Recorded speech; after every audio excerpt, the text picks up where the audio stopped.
ආයුබෝවන් යාළුවනේ අද මම කතා කරන්න යන්නේ ඉන්දියාවේ බජාජ් සමාගමේ නිෂ්පාදනයක් වන පල්සර් NS160 බයික් එක ගැනයි.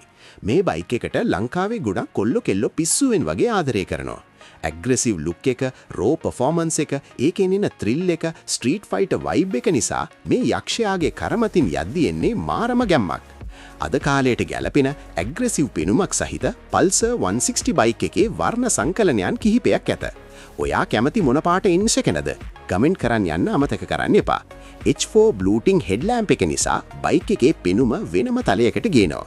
ඕනෑම දුර ගමනකට කියාපු සිත්යද ගන්නා සුළු ඊටර් 12ක පෙට්‍රල් ටැංකියක් ඇත. මේ යකඩ යකාගේ සේෆ්ටි පැත්ත බැලුවොත් ඉදිරිපස ඩුවල් චැනල් ABS මිලි 300 ඩිස්ක් එකක් සහිත බ්‍රේක් සිස්ටම් එකක්ද, පිටුපස මිලි 230 ඩිස්ක් එකක් සහිත ABS බ්‍රේක් සිස්ටම් එකක්ද ඇත. ඉදිරිපස upside down fork suspension system එකක්ද, පසුපස නයිට්‍රොක්ස් මොනෝෂෝක් ඇබ්සෝබර් විත් කනිස්ටර් සිස්ටම් එකක්ද ඇත. මේ බයික් එකේ එන්ජින් එක 160.3 cc oil cooled 4 stroke 4 valve twin spark DTSI powerful engine එකක් ඇත. කිලෝග්‍රෑම් 152ක් පමණ බර මෙම බයික් එකේ එන්ජින් එකකින් අශ්ව බල 16.9ක් ජනනය කරනවා. 7250 RPM වලදී නිව්ටන් මීටර් 14.6ක ටෝක් එකක් ජනනය කරනවා.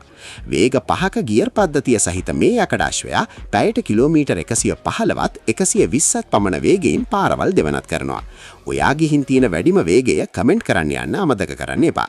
ඉන්ධන කාර්යක්ෂමතාවය උපරිම කරන ෆියුල් ඉන්ජෙක්ෂන් තාක්ෂණය නිසා පෙට්‍රල් ලීටර එකට කිලෝමීටර් 50ක් අවට දුර ප්‍රමාණයක් කරනවා.